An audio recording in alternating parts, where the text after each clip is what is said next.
What's up, everybody?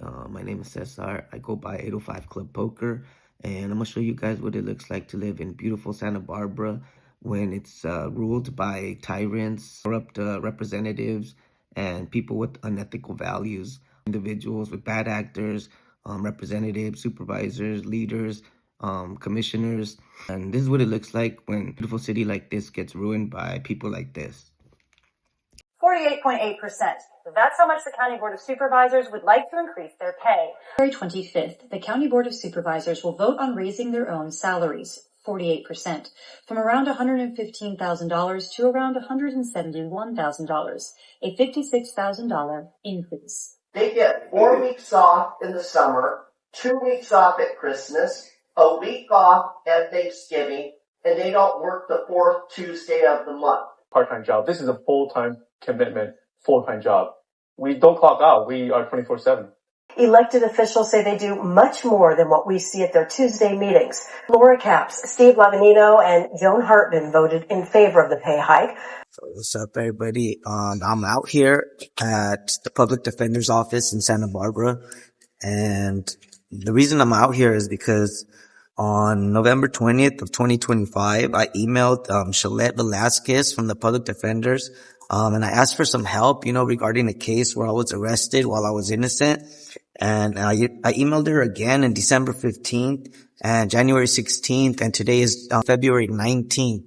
But I'm gonna go in there, I'm gonna ask him how long it takes to get a response, because I've been waiting a long time, and I wanted a mistrial, I wanted a retrial, and I wanted the opportunity to introduce my evidence as to why I couldn't pay during the years that they were forced, that I needed to pay. And, I want to see if I can sort that out today.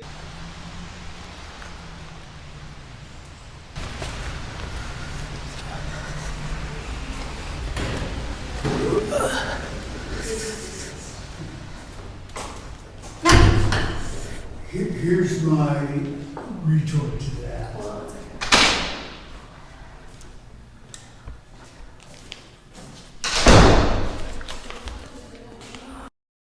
Alright, so I'm inside. Let's see what I can do.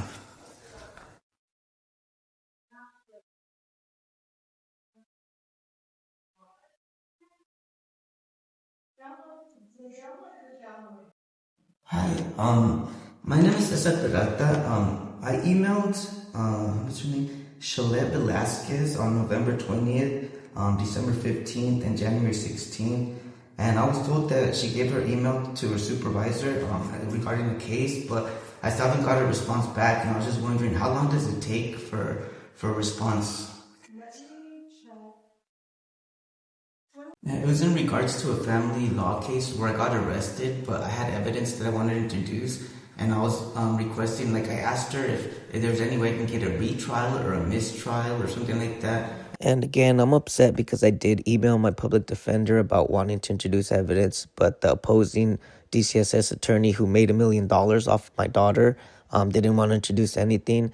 And I have years of emails that I try to contact different attorneys. I reached out to Santa Barbara Orthopedics. I reached out to the LRC, to the news station, and the mayor, the county supervisors. But nobody wanted to help, so I ended up filing my case on my own. But I got forced out of it. I even showed the private investigator, Dan McGrew, my injuries. And I thought I was going to finally be able to introduce my evidence and get a proper settlement, for my injuries. But it wasn't the case. I ended up getting ignored by the Santa Barbara risk management team and the Santa Barbara supervisors. They never gave me a response. And then when I did get a response, they said it was too late. It took the removal of Monami Asado as the supervisor, the removal of Greg Milligan, the removal of Madeline Orr, and they waited for a new employee to contact me on February of 2026 to tell me it was too late.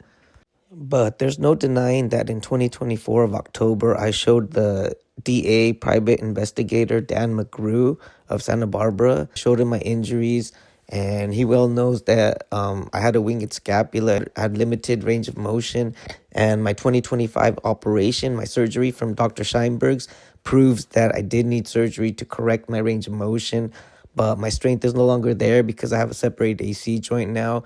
And my arrest is what caused the permanent damage. I should have been treated and cared for medically instead of placed in a cement bed, to suffer 40 days for no reason. And so I'm making this video to show that there's still a lot of tyranny, corruption, and discrimination in Santa Barbara.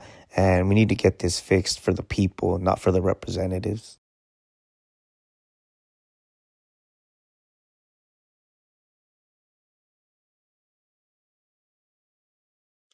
Another thing I found interesting about Santa Barbara, California, is the fact that they know me by name, the court reporters and the representatives, but they didn't want to know my evidence. Hello, Mr. Pravda.